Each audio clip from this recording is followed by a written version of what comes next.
C'è sta piovendo solo qua. Ci credo. È una cosa allucinante. Sopra non c'è niente.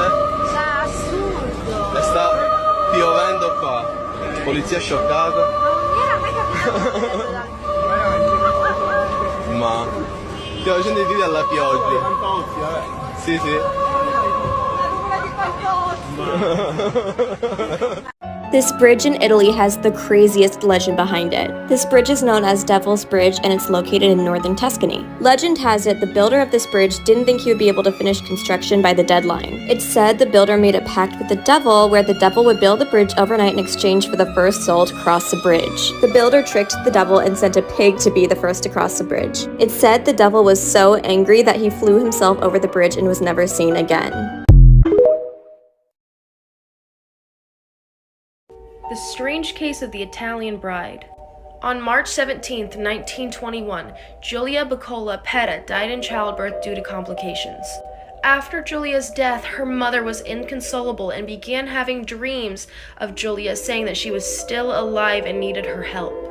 Her mother tried for 6 years to have her body exhumed without any success, but on the 6th year they finally agreed to have her body exhumed.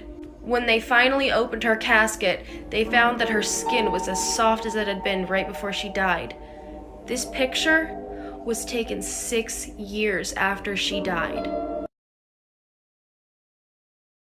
The most haunted place on Earth. Poveglia is an infamous island in Italian history, once serving as the quarantine zone and final resting place for victims of the Black Plague. Oftentimes these people would be sent away without even being truly sick, dooming them to a horrific fate. It's said that over 50% of the island's soil is made of burned human ash, haunted ground. In the early 19th century, the island was converted from a quarantine zone to a mental asylum because apparently being host to one horror setting just wasn't quite enough. The asylum didn't do much to improve. Poveglia's haunted reputation, instead of being home to the sick, now the island was home to droves of mentally disturbed patients being made into victims by the doctors' sick experiments. Doctors that the asylum would impose lobotomies under their patients, with no concerns for sanitations or the victim's safety, with chisels, drills, and rarely using anesthetic, making Poveglia the Capuchin Catacombs, a remnant of a dark past. The Capuchin Catacombs are a series of underground chambers in Palermo, Sicily, Italy. They are home to the mummified remains of over 8,000 people, who were buried there over the course of several centuries. The catacombs are a popular tourist destination, and they offer a unique glimpse into the afterlife. The mummification process used in the Capuchin Catacombs was a complex and time-consuming one.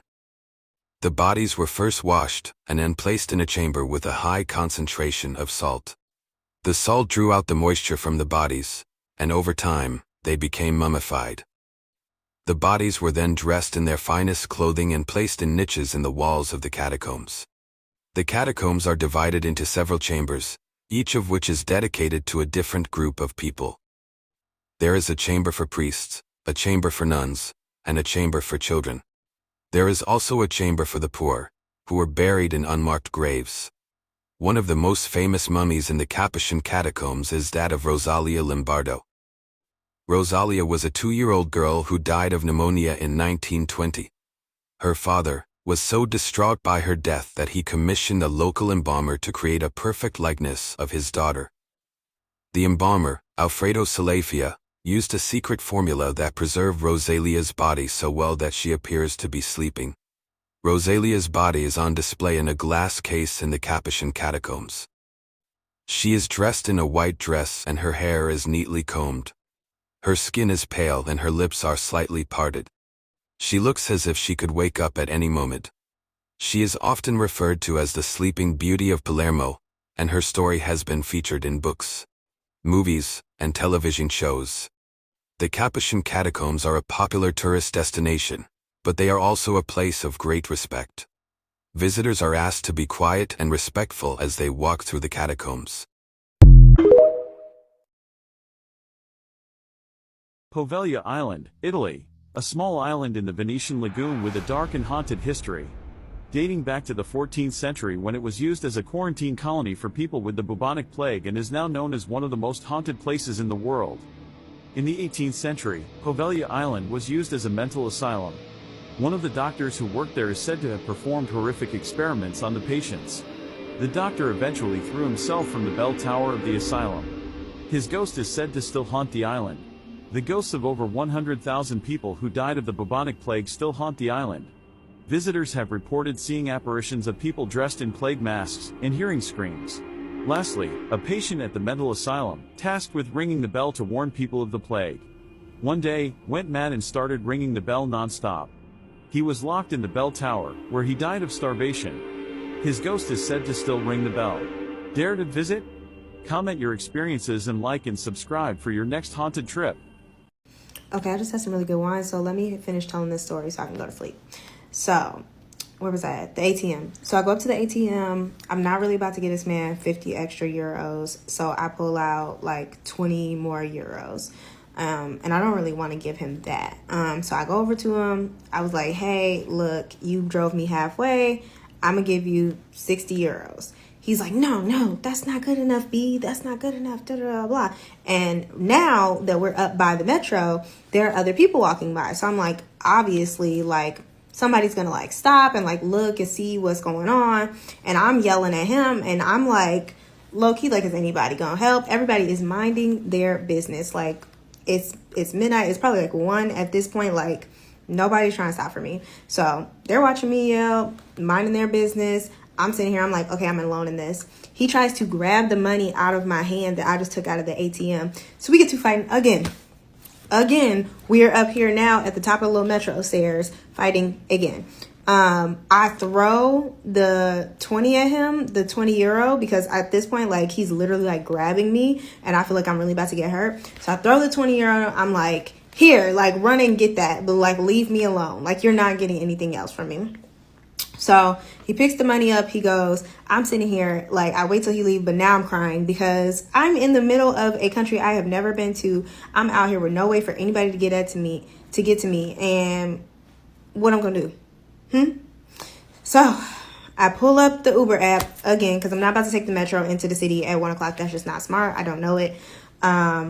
Pull up Uber. Now Uber is like, I think it was like 60 something from like where I was now. Cool, whatever amount it is now, I'm just gonna call it. I get in the Uber. I'm crying the whole way to the hotel, and this is my introduction to Rome. So you would think that, like, I would obviously never want to come back to this country, right? Because it's a horrible introduction. Somehow, some way, I'm not super turned off from the country. I just think that was like a one-off incident that now I can be like, all right, I know better than to trust these taxi men on what they say. I know to organize my transportation ahead of time with Rome. Lesson learned. But am I crazy? Should I, like, cancel Italy altogether? Italy's Il Mostro di Firenze. Tales from Italy. Il Mostro di Firenze is a story about a monster that lives in the mountains of Florence, Italy, where it kidnaps and eats people. The victims are typically young, amorous couples parked or camped in countryside areas in the vicinity of Florence during new moons. The creature was first sighted in the winter of 1974 when hikers spotted it walking through the woods with 2 humans dangling from its mouth. The hikers reported what they saw to their local police station, but by the time authorities arrived, they found nothing. A few years later, another group of hikers reported seeing this same creature, allegedly with an arm hanging out of its mouth as it walked near Florence's airport. Once more, when the police arrived, they found nothing amiss. Now, there is something very peculiar about this creature. It is said that it holds the ability to retain scents. So as soon as the monster is your scent, it will follow you through life until it is finally able to devour you. Its determination is like no other, relentless. Now, we do not have a great description of this monster, but it is said to stand at around 7 feet tall. So keep your eyes peeled on your next trip to Italy.